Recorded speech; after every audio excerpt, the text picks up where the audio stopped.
En 2021, sans bruit et sans publicité, TV Liberté a battu tous les records d'audience depuis sa naissance en 2014. Grâce à la confiance totale de nos donateurs, nous avons traversé 8 années passionnantes d'engagement pour nos téléspectateurs. Déjouant les actes de censure, les anathèmes, les oukas. Les GAFA sont la police de la pensée. Les GAFA nous ont censurés en 2017, 2018, 2019, en 2020 et tout récemment en 2021. Mais avec vous, nous tenons bon. TV Liberté a été au rendez-vous de tous les combats, de toutes les justes causes. Nous avons donné la parole aux millions de Français de la Manif pour tous contre les destructeurs ou les déconstructeurs de la famille et de ses valeurs. Nous avons donné la parole aux millions de Français des bonnets rouges et des gilets jaunes contre cette caste hors sol qui les a ignorés, dénigrés, privés de leur dignité, dépossédés de leur identité. Nous avons donné la parole aux millions de Français opposés au pass sanitaire face aux gouvernants qui suppriment les libertés individuelles fondamentales et imposent par un contrôle permanent une société de surveillance. Mais TV Liberté, ce n'est pas que cela. C'est aussi la mise en lumière de milliers d'intellectuels, spécialistes, responsables, influenceurs et youtubeurs. On cherchait à les faire taire. Nous nous sommes fait leur porte-voix pour contrer la mainmise de la gauche sur la culture et l'audiovisuel, cette gauche frelatée qui conditionne les Français avec l'argent de leurs redevances.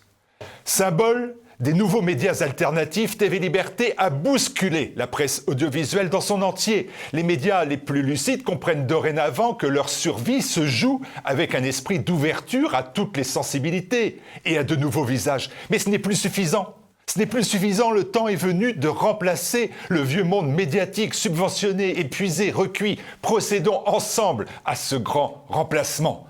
Nous n'avons jamais été aussi près de renverser la table. Certains cherchent à le faire électoralement, mais que cela soit clair dans tous les esprits. Les politiques ne font que récolter le fruit du travail d'influence et d'éveil mené jour après jour par les journalistes de la presse alternative.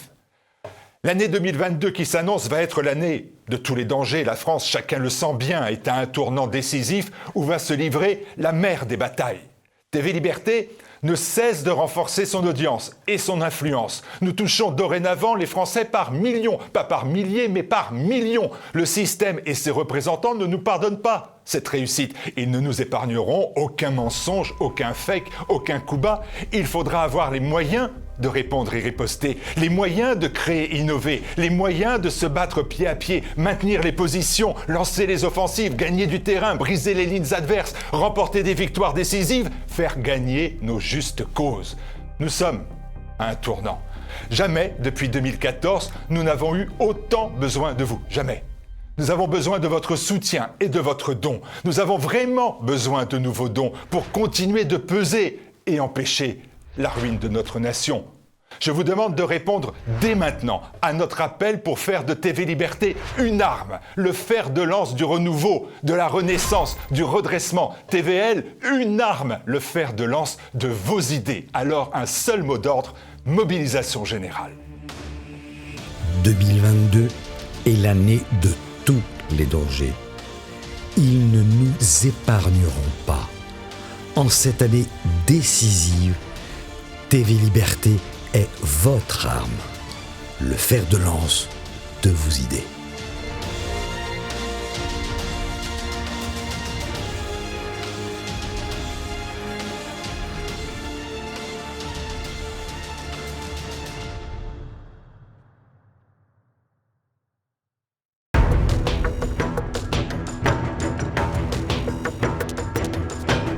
Sur décision d'Emmanuel Macron, Joséphine Baker fait son entrée au Panthéon ce mardi 30 novembre. Pour en parler, je reçois Emmanuel Bonini qui a publié une biographie fouillée de Frida Joséphine Macdonald, dite Joséphine Baker, la véritable Joséphine Baker. Bonjour Emmanuel Bonini. Bonjour Martial. Vous étiez venu présenter la biographie d'Yves Montand sur TV Liberté, un homme qui a rencontré un vif succès.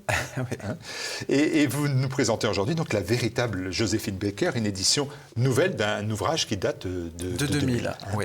Joséphine Baker naît le 3 juin 1906 aux États-Unis, une jeunesse pauvre, celle d'un enfant des rues, et l'apprentissage de la douleur. C'est pas une enfant comme les autres. Elle va connaître la misère du ghetto à Saint-Louis, le froid, la faim, mais aussi, vous le dites, l'espoir. Est-ce que ce portrait que je viens de faire, c'est un peu à la Zola et parfaitement exact? Oui, c'est exact. Mais Joséphine a un petit peu exagéré. Parfois, elle a un peu tissé sa légende, parce que le frère, moi j'ai rencontré les enfants de Joséphine, enfin sa famille de sang, les nièces, les filles de son frère. Et le frère disait, mais pourquoi elle raconte qu'on cherchait à manger dans les pommes de terre, dans les poubelles, qu'on cherchait des pommes de terre pourries? C'est pas vrai, on avait à manger. On était pauvres, mais on n'était pas à ce point-là. Mais quand même, c'est pauvre. Quel que soit le degré, la hiérarchie de pauvreté, ils étaient pauvres et l'horizon était un peu barré. Mais Joséphine a toujours été quelqu'un d'optimiste, qui a toujours regardé devant, jamais derrière. Jamais. On la marie à l'âge de 12 ans. 12-13 ans. On la prostitue à l'âge de 12-13 ans. On la marie à l'âge de 12-13 ans. Elle disait à Madame Aptet, qui était la femme de son commandant de guerre. Elle faisait beaucoup de confidences au Aptet, qui étaient ses vrais amis. Elle disait, on m'a prostituée. J'étais une petite fille prostituée. Enfant, j'étais prostituée. Qui les prostitue? Elle en voulait beaucoup aux siens. Parce qu'elle disait elle a dit, ce sont les miens qui m'ont exploité en premier lieu en m'envoyant travailler pour les autres. Et voilà, c'est pour ça, quand elle est arrivée en France, elle avait un certain ressentiment. Parce que Joséphine, vous savez, son papa était certainement un blanc. Elle ne l'a pas connu, mais elle était beaucoup plus claire. Elle et son frère étaient beaucoup plus clairs que ses frères, ses deux autres sœurs. Et sa mère lui faisait porter la responsabilité, parce qu'elle avait fauté, entre guillemets, avec un blanc. Elle jetait la responsabilité, elle jetait l'opprobre sur sa fille. Pour ça, elle a toujours été en conflit avec sa mère et en conflit avec tout le monde. À l'école, Joséphine, elle se battait avec toutes les maîtresses. Mais quand ça fait qu'elle était trop claire dans sa famille. Quand elle est arrivée à New York à l'âge de 15 ans, à Broadway, elle dansait avec des carteronnes, donc qui étaient plus claires qu'elle. Donc elle était trop foncée pour les autres. Donc elle s'est toujours demandé quelle était sa bonne couleur. C'est quand elle est arrivée en France qu'elle a dit enfin on me voit comme quelqu'un d'incolore. Elle a dit moi je vous vois ni comme des blancs ni comme des noirs, je vous vois comme des roses, comme des petits cochons. Vous voyez, elle a toujours des symboles, des métaphores comme ça, Joséphine. Alors on a dit la pauvreté, l'espoir, mais l'espoir c'est la date qu'on va retenir, c'est celle du 2 octobre 1925. 2 octobre 1925, c'est la première apparition de Joséphine Baker à Paris, sur la scène du théâtre des Champs-Élysées, qui existe toujours, avenue Montaigne. Le scandale va la propulser au sommet de sa carrière française. Le scandale, il tient à quoi? Écoutez, le scandale, souvent, ne tient à rien. Le scandale, vous savez, Joséphine elle a toujours dit, dans ma vie, j'ai eu de la chance. C'est pour ça qu'elle a toujours déconseillé à ses enfants adoptifs de faire le métier. Parce qu'elle a dit, moi, j'ai eu de la chance. Il y a des gens qui ont eu beaucoup du génie et qui n'ont jamais réussi. Moi, j'ai eu de la chance. Avec le petit talent que j'avais, j'ai réussi à faire... Et alors qu'elle n'était pas un petit talent, elle avait quand même un talent extraordinaire. La capacité d'hypnotiser, c'est ça le talent. Et le scandale a tenu au fait que on ne sait pas trop, en fait. Parce que aujourd'hui, ça nous semble tellement banal. Je veux dire, on dit qu'elle apparaît nue. Non, elle n'était pas nue. Elle avait un pagne. Elle était seins nus. Mais attendez, Paris, c'était le temple, c'était les Folies Bergères, le Casino de Paris. C'était le temple du nu. Les Folies Bergères, c'était le temple du nu. On voulait voir les danseuses nues. Mais là, c'était une noire. Alors peut-être, noire. Elle était mulâtresse. Attention, Joséphine ne se considérait pas comme une noire. Elle se considérait comme une blanche. C'était une bounty, si vous voulez, noire dedans, noire dehors et blanche dedans. Mais en même temps, elle était noire et blanche puisqu'elle était mulâtresse. Et le scandale, parce que l'élite parisienne l'a hissé au sommet, parce que les faux, les hypocrites ont trouvé ça indécent. Vous savez, ils faisaient ces gens qui font pique-pendre en famille et en privé, quand on voit quelque chose comme ça, alors que c'était pas malsain. C'était très primitif, c'était une danse très primitive, très lascive. C'était une danse, c'était pas les bananes, il faut pas confondre. Les bananes, c'est après, c'est aux Folies Bergères. Là, c'était une danse. Elle devait pas être la vedette, Joséphine Duchot. Elle a été ramenée des États-Unis par Caroline Dudley. C'est une Américaine qui voulait se payer un petit caprice et son deux caprices, monter un spectacle noir et épouser Joseph Delteil, l'écrivain. Alors elle a réussi les deux. Voilà. Et c'est elle qui est allée chercher. Elle a vu Joséphine Baker sur scène au Plantation, c'est un cabaret à Broadway. Et elle a été électrisée. Mais Maurice Chevalier parle déjà de Joséphine dans ses mémoires. Il l'avait vue au Plantation, il a dit qu'elle se démarquait. C'est comme dans les Jackson 5. Ils étaient 5, mais la lumière était sur le petit Michael. Là, c'est pareil, la lumière était sur elle. Le doigt du destin était pointé sur elle. En vous disant Emmanuel Bonini, on s'aperçoit quand même que c'est une femme qui va quand même aimer les provocations. Oui, mais bien sûr. Mais Joséphine a aimé la provocation. Bon, on dit qu'elle a beaucoup hésité dans ses seins nus. Peut-être, mais je crois qu'il y a d'autres témoignages où elle dit qu'elle admirait son corps à longueur de journée devant la glace. Mais en même temps, c'est son outil de travail. Si elle ne s'aime pas, elle ne peut pas donner à aimer. Elle peut pas. Il faut être narcissique, il faut être égocentrique. Et puis, elle avait toutes les audaces. Alors, Joséphine n'a jamais reculé devant rien. Elle a fait une tournée ensuite internationale à Vienne, enfin, dans toute l'Europe centrale, en Amérique du Sud. Et finalement, ses agents, son agent qui était Pepito Abatino et impresario, et mari et concubin, enfin presque mari, surtout concubin, l'a dressé au scandale. Il lui a dit plus tu provoqueras, plus tu auras de succès, et c'est comme ça que ça marche. C'était une Madonna avant l'heure, si vous voulez. Une Madonna avant l'heure. Alors, j'ai toujours essayé de voir la balance bénéfice et risque, si j'ose dire, pour définir la véritable Joséphine Baker. Vous dites, elle accumule les succès, et on le voit bien, elle va accumuler aussi d'ailleurs pas mal de revers. Elle agace, elle exaspère, mais elle fait toujours preuve d'une déconcertante sincérité. C'est le terme que vous utilisez, sincérité. Oui, sincérité. Et puis vous savez, dans le tréfonds, Joséphine se sentait comme un petit animal de foire. Oui, autant Madonna exploite ça à fond, toutes les coutures. Joséphine, c'est une sentimentale quand même. Donc elle disait, je me sens comme un petit animal de foire. Elle avait peut-être envie, par la suite, d'évoluer. Et c'est ce qu'elle a fait. Et Pepito l'a fait évoluer dans ce sens, en la, entre guillemets, civilisant. Hein, parce que, bon, au départ, elle donnait l'image de quelqu'un d'un peu dépravé, voilà, enfin, c'est comme ça qu'elle pouvait apparaître. Mais Pepito Abatino, là, qui était un Italien, un Sicilien qui est arrivé à Paris, qui est tombé sous son charme, et elle sous le sien. Et il y a une histoire extraordinaire où ils ont eu le tort de mélanger les affaires. Et les amours, ça leur a été fatal.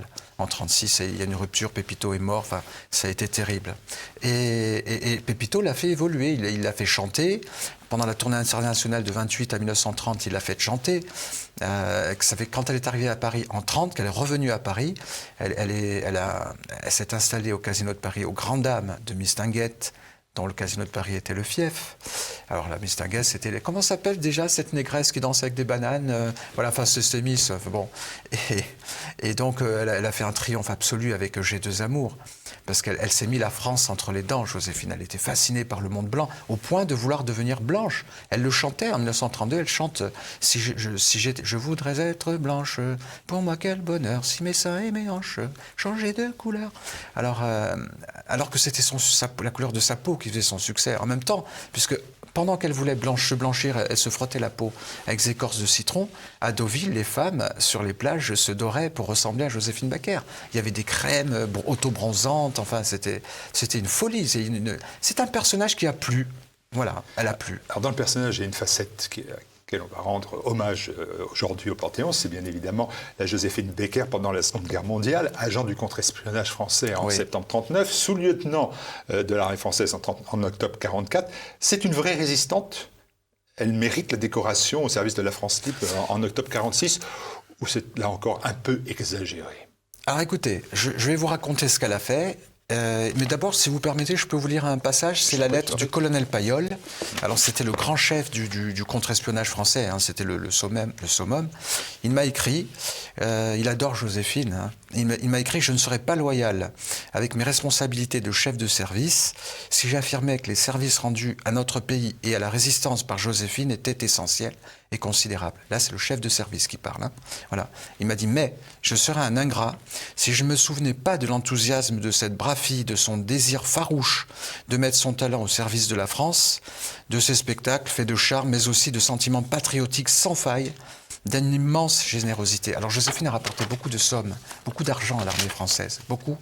Parce que ça commence en 1939, quand le commandant Aptet, qui est un officier œuvrant au 2e bureau, il la contacte sous la recommandation de Daniel Marouani, qui était un impresario, fils de Félix, enfin voilà, célèbre tribu.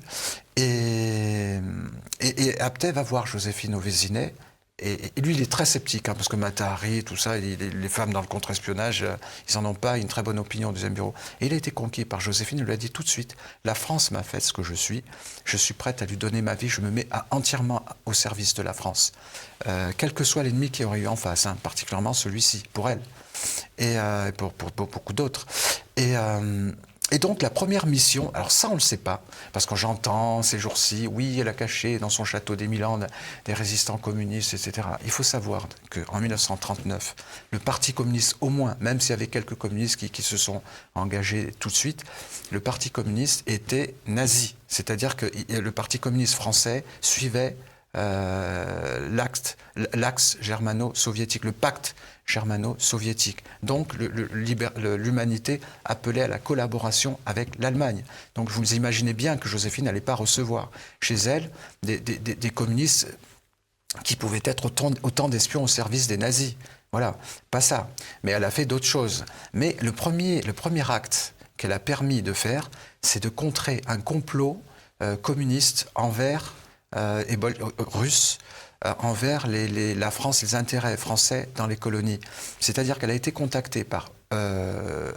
Ashberg, qui était le banquier qui avait financé le voyage de Lénine en Suisse en wagon plombé en 1917. Et avec un professeur noir à la Sorbonne, ils voulaient lutter contre le colonialisme français. Donc ils avaient proposé à Joséphine Baker de tourner dans un film qui mettrait en exergue l'oppression des Noirs dans les colonies françaises. Et grâce à l'installation de micros au Vésinet, Joséphine Baker a fait échouer ce complot. Voilà, ça on le sait pas. C'est M. Aptek qui l'a écrit dans ses inédits. Voilà, donc il y a ça. Hein. Et puis ensuite, elle a beaucoup œuvré comme marraine de guerre. Elle a joué les infirmières dans un centre au Chevaleret où elle écoutait tout ce qui se passait parce qu'il y avait les réfugiés qui arrivaient de tous les fronts. Elle a réussi à démasquer des espions allemands qui étaient là. Son rôle a été d'ouvrir ses oreilles, d'écouter et de rapporter. Elle fait des tournées de chant aussi. Oui, mais ça c'est après. Oui, ça c'est sur le front, pardon. Oui, sur le front avec Maurice Chevalier. Toute une célèbre brouille, parce que il y a eu une brouille d'ego comme ça. Elle s'est vengée à la fin de la guerre. Elle a écrit ça c'est pas bien. C'est la seule chose qu'on peut lui reprocher. Elle a dénoncé Maurice Chevalier dans un communiqué à United Press. Elle l'a accusé de faire à la scène ce que Goebbels faisait à la propagande en Allemagne. Et ce qui fait que Maurice Chevalier était condamné à mort par contumace à Alger. Le gouvernement d'Alger, il a eu beaucoup de mal à s'en dépêtrer. Et j'ai su après par le majordome de Maurice Chevalier que c'était une histoire plutôt d'organes, parce que Maurice Chevalier aurait refusé les avances de Joséphine Baker. Voilà. On ne prête qu'aux riches. Mais bon, ces deux-là ne s'aimaient pas. Ça a l'air clair. C'est pas, voilà. Bon. Donc c'est une vraie résistante. Ah oui. Non, c'est une vraie résistante. Après, il y a des gens qui ont fait 100 fois mieux, qui ont pris des risques beaucoup plus considérables. Et il y en a qui n'ont rien fait du tout. Non, mais elle a été formidable. Même Madame Aptek, qui n'était pas de ce bord-là, a été... elle a été... formelle là-dessus. Je poursuis, Emmanuel Bonini. On découvre dans votre livre l'attachement de Joséphine Baker à la personnalité du général de Gaulle, une fidélité qu'on retrouvera d'ailleurs en mai 68, parce qu'elle va participer à la grande manifestation pour de Gaulle sur les Champs-Élysées. Politiquement, en lisant le livre, on a du mal à définir l'artiste. Il y a sa défense des droits civiques et des minorités noires, ça, c'est un fait acquis, on nous le rappelle à longueur de journée. Il y a sa visite à Cuba, ça on ne nous le rappelle pas, mais quand même sa proximité avec Castro. Le fait qu'elle est gaulliste, mais qu'elle prend aussi la défense en creux du maréchal Pétain. Mais Joséphine, vous savez, Joséphine n'avait pas... Madame Aptek me disait, Joséphine n'avait pas de culture politique du tout, elle n'avait pas de conscience politique. Elle l'a dit, j'ai jamais vu voter. Joséphine, c'était pas une... C'est pour ça que là, cette récupération Panthéon, pour moi, c'est en partie. C'est de la récupération. Il y a une part de récupération politique. Une part. Je vais vous dire pourquoi. Parce qu'en 68, quand Joséphine a défilé pour De Gaulle, qui lui a tapé dessus? Qui a écrit pauvre Joséphine, elle a commencé avec les bananes et fini avec le régime? C'est Libération. Qui la traitait de négresse qui ne dérange pas au lendemain de sa mort? Libération. Qui la traitait de vestige du gaullisme qui était qualifié de nazi à l'époque par les mêmes? Libération. Qui a écrit que Joséphine était un vestige du passé, qu'on en avait marre de cette revenante qui était toujours en train de se lamenter sur son sort? C'est Libération. Alors tous ces gens-là, c'est le peuple. Le peuple a toujours soutenu Joséphine, c'est le peuple, on peut lui faire avaler tout ce qu'on veut. Joséphine, c'est quelqu'un de très proche des gens. Joséphine adorait les gens. Voilà. Vous savez, moi j'ai rencontré le petit-fils de Pepito Abatino. Il m'a dit quand il a vécu avec elle à Roquemont-de-Cap-Martin, quand la princesse Grace de Monaco a mis à leur disposition, via la Croix-Rouge monégasque, une maison à Roquebrune. Il m'a dit quand on partait à l'étranger, on allait prendre l'avion à Nice, et elle attendait le matin que les rideaux se lèvent des boutiques. Tout de suite, elle allait vers les gens, discutait, elle parlait de leurs enfants. Elle avait un soif de contact et d'humanité. Alors, pour les droits civiques, sachez que Joséphine a été précurseur de Martin Luther King, qui est bien plus jeune qu'elle, dès 1948, parce que Joséphine a mis un peu en retrait les Noirs quand elle est arrivée en France, parce qu'elle voulait s'identifier à ce monde blanc. Et quand elle est retournée aux États-Unis, par contre, elle a vu qu'elle était considérée pas au-dessus de ses compatriotes de couleur, alors qu'elle était reçue dans les cours européennes. Là-bas, elle était une nigger. Voilà. Et donc, elle a commencé à se soulever, à regimber. Elle a créé des scandales qui étaient malvenus, peut-être, parce qu'elle a mis beaucoup de Noirs en situation difficile, parce qu'elle était protégée par sa notoriété, par son passeport français. Mais elle faisait des scandales, mettait les gens dans l'embarras. Mais quand elle rentrait en France, les Noirs, ils étaient livrés à eux-mêmes et ils subissaient les conséquences de ce qu'elle avait fait. On lui a reproché, sur la question du racisme, il y a certains qui lui ont reproché dans ses prestations scéniques un imaginaire, je cite, colonial, dans lequel le corps de la femme noire est érotisé et conforme aux supposés stéréotypes raciaux de l'époque. On n'est pas dans le wokisme, mais on n'en est pas loin. On lui a fait ce reproche-là. Vous savez, chacun. Je crois que Joséphine faisait les choses inconsciemment. Joséphine, elle se pliait. Vous savez, pour réussir dans ce métier, vous vous rendez compte d'où elle est partie? Elle a dû se plier, elle a dû passer par des étapes et elle a montré ce qu'elle avait de plus beau, c'est-à-dire son corps. Elle a fait toute sa vie. Elle était fière de son corps. Est-ce que sentimentalement, c'est ce qu'on pourrait appeler une femme à homme, comme il y a des hommes à femmes? Ah bah oui, Joséphine, oui. Joséphine, elle avait une libido. Oui, Joséphine. Vous savez, elle a dit un jour à la femme de son régisseur, au Milan, elle a dit si tous les amants que j'ai eus pouvaient se donner la main, il ferait 3 fois le tour du monde. Et puis elle en rigolait, elle en riait. C'est une femme libre, épanouie. Elle n'était pas bridée, elle n'était pas corsetée, elle n'était pas. Non, elle se comportait comme un homme. Hein. Joséphine, Madame Apthey m'a dit je l'ai vue se battre à main nue avec des hommes. Elle a dit c'est une panthère, Joséphine, une panthère. Mais des fois, Madame Apthey me disait, alors elle savait recevoir comme une reine, tout ça et tout, mais c'est vrai qu'elle, grâce à Pepito Abatino, elle a une éducation, un style. Joséphine, une de ses amies, m'a dit, vous voyez, vous posez une tasse sur la table comme ça, elle a une façon de faire, une grâce qui lui venait d'ailleurs sur scène, ça transparaissait tout ça, elle avait une grâce aérienne. Mais Madame Apthey m'a dit qu'il fallait pas trop gratter le vernis. Bon, après il y a l'éducation, le manque d'éducation qui revient. Elle me dit, moi un jour, elle m'a couru après dans tout le château avec un couteau, elle voulait me tuer. J'ai dit, mais pourquoi? Mais parce qu'elle était folle. Bon, bref, il y avait des histoires de jalousie. Mais ici, il faut reconnaître ce qu'a fait Joséphine. Et ce sont les actes qui comptent. Vous savez, elle a fait quand même des grandes choses et elle a fait beaucoup vous savez, les adoptions, on considère ça comme quelque chose, c'est beau, on va prendre des petits-enfants. Il faut considérer quand même, c'est vrai, elle a voulu les sauver d'une situation et en faire des petits soldats au service de la fraternité universelle. Mais il faut savoir dans quelles conditions ça s'est fait. Elle a pris des enfants, a pris un peu les enfants qu'on lui donnait. Le Finlandais était arraché à sa mère sans que la mère ne donne son autorisation. Elle l'a retrouvé des années après son fils. Elle a travesti, par exemple, les identités de certains. L'aîné, Akio, il a appris qu'il était japonais. C'était le Coréen. Elle a appris qu'il était japonais à l'âge de 20 ans. Alors qu'elle l'a fait passer pour un Coréen parce qu'elle voulait un Japonais. Elle est allée au Japon, elle a ramené ce qu'elle appelait un Coréen et un Japonais. Alors qu'en fait, c'était pas du tout ça. Alors le petit Juif, pareil, Moïse, Israël ne donnant pas ses enfants, elle a pris un petit Français, elle a dit bon, lui sera Juif. Elle lui a mis une kippa sur la tête, elle lui a enseigné les préceptes de la religion judaïque, et puis ensuite elle l'a envoyé au kibbutz. Le garçon, il a complètement perdu pied, il volait, pauvre Moïse, il est mort il y a quelques années, complètement clochardisé. Vous savez, c'est très difficile. Ils ont vécu des choses terribles. Parce qu'elle n'était jamais là. Joséphine n'était jamais là, toujours en tournée. Elle est obligée pour faire gagner. Parce que quand on parle des Milandes, il faut bien expliquer aux gens ce que sont les Milandes. Les Milandes, c'était un château, mais ce n'est pas que le château. C'était une affaire commerciale. Donc il y avait un grand parc d'attractions. Il y avait des théâtres. Il y avait un théâtre d'hiver, un théâtre d'été. Il y avait une guinguette au bord de l'eau, il y avait un hôtel de luxe, un hôtel bon marché, il y avait une grande ferme, il y avait une boutique où on achetait des gâteaux, une boutique où on achetait des souvenirs, le musée Joséphine Baker. Tout ça, il fallait le financer.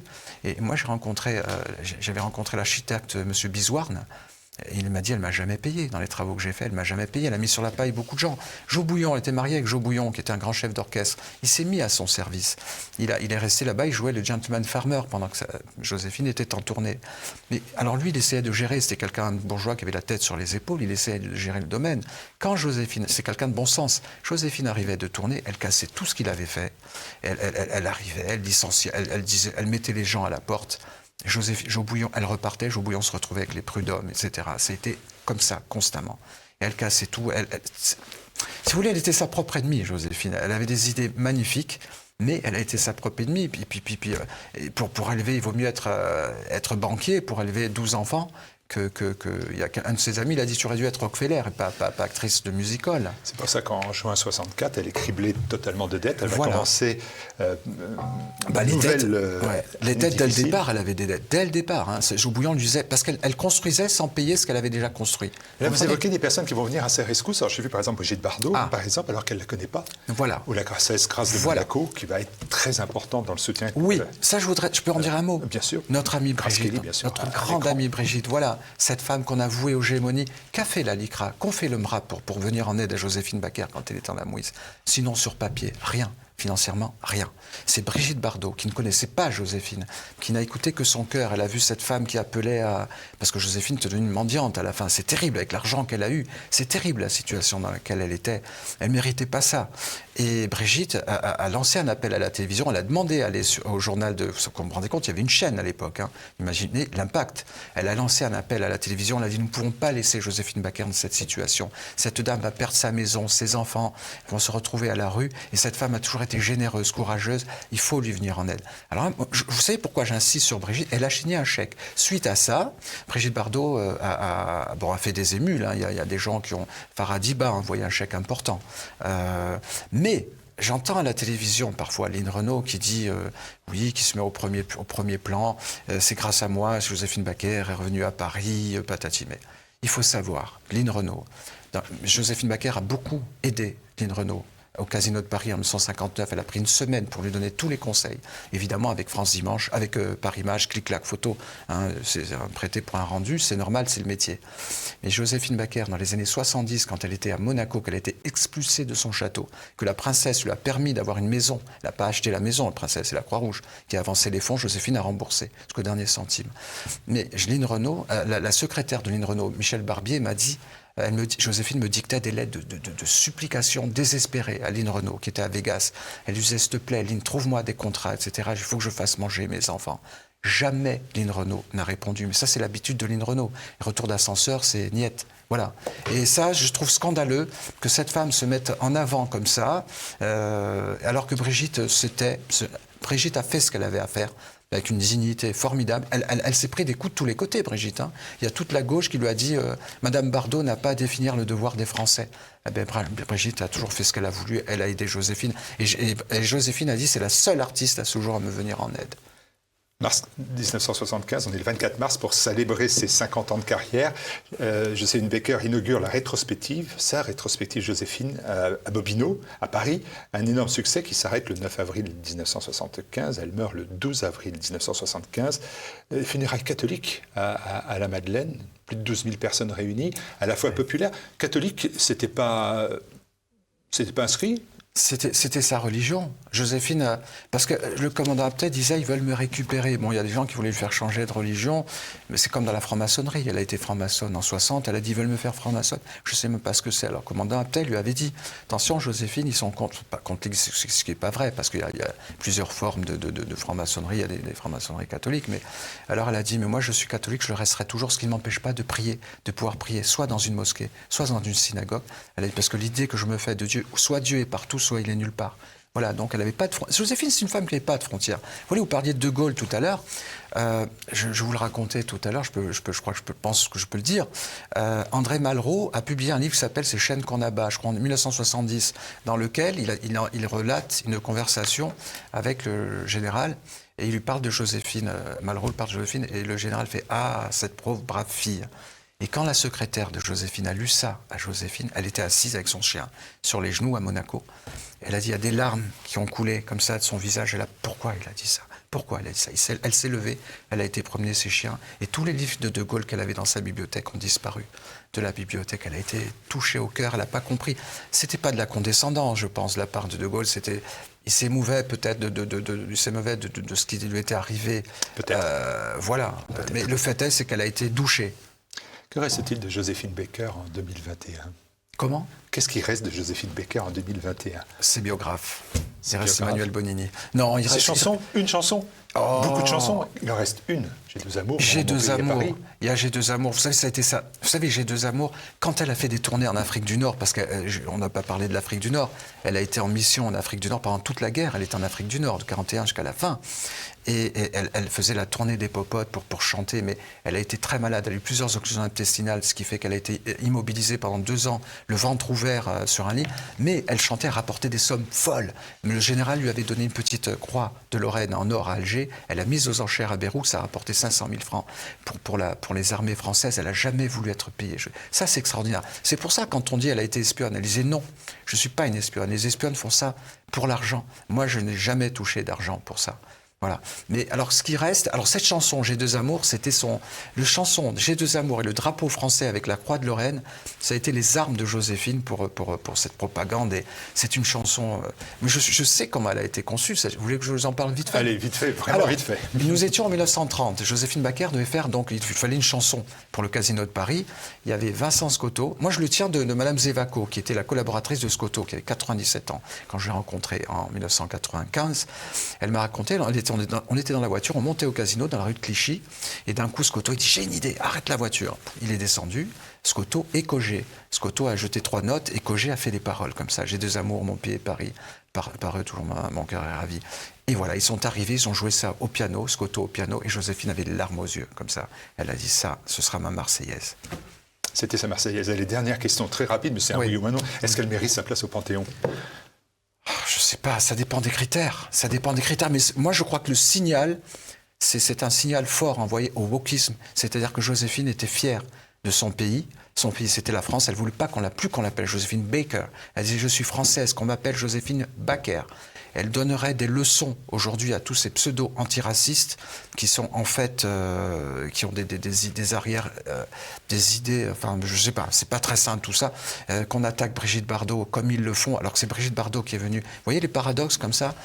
Joséphine défendrait le racisme certainement. Et vous savez, elle était à Monaco, elle va être au Panthéon, Joséphine Baker. Voilà ce que je vais vous dire. Joséphine, elle a été la première à mettre en garde contre le racisme noir. Elle disait, j'entends aujourd'hui sale blanc, et ça, c'est pas bon. Joséphine n'est pas d'accord. Elle luttait contre le pouvoir, le Black Power. Elle disait, le pouvoir n'a pas de couleur. Alors, quand on lui parlait de Larnac, elle a dit, Larnac ne connaît pas. Il y a l'art tout court. Voilà. Biakit Boutifoul, non, tout est beau. Voilà. C'était ça, Joséphine. C'était je crois qu'elle donnerait des leçons à Rokhaya Diallo et à tous ces gens-là. Hein. Mais si c'est dans cet esprit-là, elle mérite. Emmanuel Bonini. Au Panthéon ou non, reste à le corps Monaco, reste à Monaco. Ça, bravo la famille, parce qu'il ne faut pas toucher, je pense, les corps, il ne faut plus les bouger.